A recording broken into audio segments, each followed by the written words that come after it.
So guys, अब क्योंकि Roman Reigns WWE से बाहर हो चुके हैं, उनका एपिक टाइटल रेन भी अब एंड हो चुका है कोडी रोड्स के हाथों। सो आपने कभी ना कभी तो सोचा ही होगा कि रोमन रेंस की वापसी आखिर कैसे हो सकती है। तो इसी का जवाब हम आपको देने आए हैं। सो इस वीडियो को एंड तक पूरा देखना, क्योंकि आप अभी जानने वाले हो कि कैसे कैसे तरीकों से डब्ल्यूडब्ल्यूई रोमन रेंस को एक अच्छे टर्म्स पर वापस ला सकती है। एंड नाउ आप देख रहे हैं रेसलमैनिक्स एंड सब्सक्राइब करना तो बनता है। तो सबसे पहले मैं आपको एक चीज क्लियर कर देना चाहता हूँ। देखो, रोमन रेंस अपना टाइटल तो हार गए, कभी ना कभी तो हर चैंपियन के साथ ये होता ही है, बट उन्हें मिड कार्ड में डाल देना या फिर स्टार्टर में डाल देना ये एक राइट चॉइस बिल्कुल नहीं होगी उनके लिए, क्योंकि भले ही उनके पास उनका टाइटल नहीं है, बट वो अब भी एक ट्राइबल चीफ है। वैसे ही डब्ल्यूडब्ल्यूई को उन्हें बुक भी करना चाहिए। तो इसी को मद्देनजर रखते हुए तो उनके आने के लिए जो सबसे पहला विकल्प निकल कर आ रहा है वो है कोडी रोड्स को चैलेंज कर देना, जो सबसे ऑब्वियस भी है, क्योंकि डब्ल्यूडब्ल्यूई में एक रीमैच वाली क्लॉज की जो पॉलिसी होती है ना, वो काफी पहले से चली आ रही है कि फॉर्मर चैंपियन जो होता है उसे ही सबसे पहला चांस मिलता है टाइटल अपॉर्चुनिटी का। और फिर जब रोमन रेंस समर स्लैम के मेन इवेंट में रिटर्न करके कोडी रोड्स को फेस ऑफ करेंगे तो वो मूवमेंट एक आइकॉनिक मूवमेंट बन जाएगा। और वो हो भी सकता है, क्योंकि लास्ट टाइम जब रोमन रेंस ने तबाही मचाना शुरू किया था तो वो 2020 का समर स्लैम इवेंट ही था। और अगर वो दोबारा से ऐसा कर लेते हैं तो एक पल के लिए सबको ऐसा लगेगा कि इतिहास खुद को फिर से दोहराने वाला है। And just imagine, Cody Rhodes अपने अपोनेंट को हरा चुके हैं समर स्लैम, एंड जब उन्हें लगता है कि मैं ही राजा हूँ,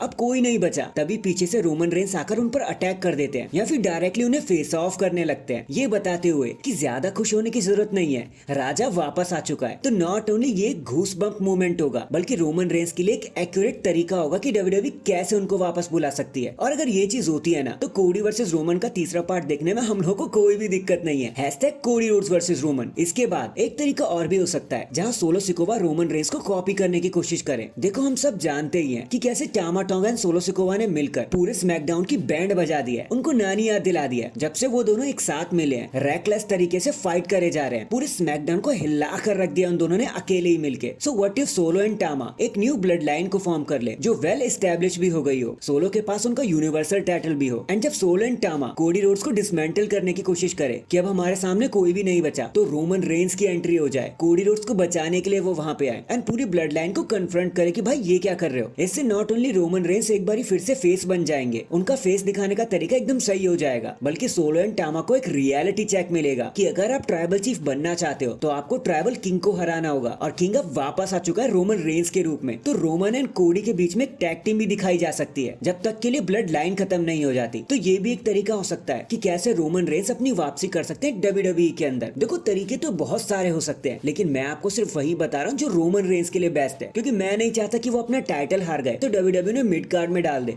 या फिर स्टार्टर पैक के तौर पर हमारे सामने प्रेजेंट कर दे। रोमन रेंस के पास भले ही टाइटल नहीं है, लेकिन वो अभी भी एक मेन इवेंट अट्रैक्शन है, तो उनको वहीं पे होना चाहिए। चलो, इन दी एंड अब बात आती है कि सबसे फाइनल वे और बेस्ट तरीका क्या हो सकता है। तो चीजों को एक कदम और आगे लेके जाते हैं, और इस बार चलते हम सीधा साल 2025 में, क्योंकि व्हाट इफ मैं आपसे कहूं कि एक और तरीका हो सकता है रोमन रेंस को वापस लाने का। व्हाट इफ मैं आपसे ऐसा कहूं कि रोमन रेंस सीधा नेक्स्ट ईयर के रॉयल रंबल में ही नजर आते हैं एंड नंबर 30 पर आकर वो सबको शॉक कर देते हैं, एक एक करके वो हर एक रॉयल रंबल पार्टिसिपेंट को रास्ते से बाहर निकाल देते हैं और second time royal rumble winner बन जाते हैं, जैसे कोडी रोड्स बने थे। एंड क्योंकि तब तक कोडी रोड्स खुद को अच्छे से स्टैब्लिश कर चुके होंगे, एक असली चैंपियन के तौर पर उभर कर सामने आ चुके होंगे, हर किसी अपोनेंट को हरा चुके होंगे, और फिर रोमन रेंस को भी एक ब्रेक मिल जाएगा, और जब वो इतने टाइम बाद वापस आएंगे तो उनके पास एक अनइमेजिनेबल पोटेंशियल होगा। तो जस्ट इमेजिन, हम स्ट्रेट थर्ड टाइम इनका मेन इवेंट देखेंगे एट रेसलमेनिया, लेकिन इस बार स्टोरी जरा सी अलग होगी। इस बार अपनी स्टोरी को खत्म करने आएंगे रोमन रेंस, इस बार कोडी रोड्स हंट किए जाएंगे, इस बार रोमन रेंस शिकार पर उतरेंगे, और क्या पता हम एक बार फिर से greatest WrestleMania of all time को देखने का मौका मिल जाए। भाई, कुछ भी हो सकता है जब ये दोनों स्टार्स एक दूसरे के सामने आएंगे तो। और मुझे नहीं लगता हमारी पूरी यूनिवर्स में कोई ऐसा एक सिंगल बंदा भी होगा जो रोमन वर्सेस कोडी को एक बार फिर से नहीं देखना चाहता। और अगर इस बार स्पेशली रोमन रेंस एक चैलेंजर बन के सामने आते हैं, तब तो गर्दा ही फट जाने वाला है भाई, मजा ही आ जाएगा एक तरफ से। So that is it guys, अभी के लिए तो बस इतना ही। देखो, यही कुछ बेस्ट तरीके हमें ऐसे लगे कि रोमन रेंस को डब्ल्यूडब्ल्यूई कैसे वापस बुला सकती है। बाकी आपके मन में कोई और तरीका तो चलो जल्दी से उसे कमेंट कर देना, मजा आ जाएगा उसके बारे में पढ़कर, उसके बारे में डिस्कशन करके। एंड चैनल पर नया है तो चैनल को जल्दी से लाइक एंड सब्सक्राइब कर दो। बाकी मैं मिलता हूँ आपसे किसी और अपडेट के साथ, तब तक के लिए अपना ख्याल रखें और खुश रहें।